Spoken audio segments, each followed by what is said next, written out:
मेरा नाम अन्वी शर्मा है। मैं कक्षा 9वीं की छात्रा हूँ। आप सभी के समक्ष एक कविता लेकर प्रस्तुत हुई हूँ। इस कविता का शीर्षक है आज़ादी।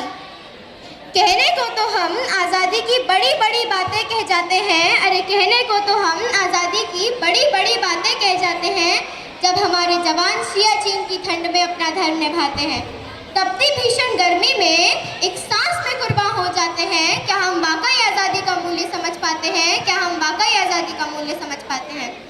हालाते मुल्क देखकर रोया ना जाता था, हालाते मुल्क देखकर रोया ना जाता था।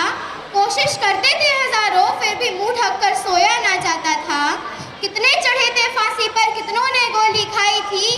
क्यों भूल जाते हो साहब कि गांधी के चरखे से भी आज़ादी आई थी। कैसे उस तिरंगे से नजरें भी मिला पाते हैं? अरे कैसे उस तिरंगे से नजरें भी मिला पाते हैं? अपने जवानों को केवल नाम की इज्जत दे पाते हैं? क्या हम वाकई आज़ादी का मूल्य समझ पाते हैं? क्या हम वाकई आज़ादी का मूल्य समझ पाते हैं? अतिथि देवो भव, अतिथि देवो भव के नारे भी जोर जोर से लगाते हैं, और घर आए अतिथि से ऐसी बदसुल्की से पेश आते हैं। अपने इस आचरण का कारण, अरे अपने इस आचरण का कारण उनके कपड़ों और सलीकों को बतलाते हैं। क्या हम वाकई आज़ादी का मूल्य समझ पाते हैं? क्या हम वाकई आज़ादी का मूल्य समझ पाते हैं? अशफाक बिस्मिल भगत सिंह, अशफाक बिस्मिल भगत सिंह के नारे भी जोर जोर से लगाते हैं।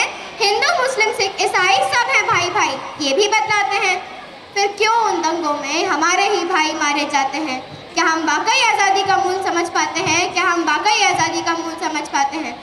कभी कभी तो हम हमारी ही बातों को झुठला जाते हैं, कभी कभी तो हम हमारी ही बातों को झुठला जाते हैं। जहाँ नारी को पूजा जाता है, वहीं उस पे ऐसी बर्बरता बरसाते हैं। कैसी सोच है ये, और हम इसे कहाँ से लेकर आते हैं? कहीं क्या हम वाकई आज़ादी का मूल्य समझ पाते हैं? क्या हम वाकई आज़ादी का मूल्य समझ पाते हैं? धन्यवाद एवं शुभ दिन।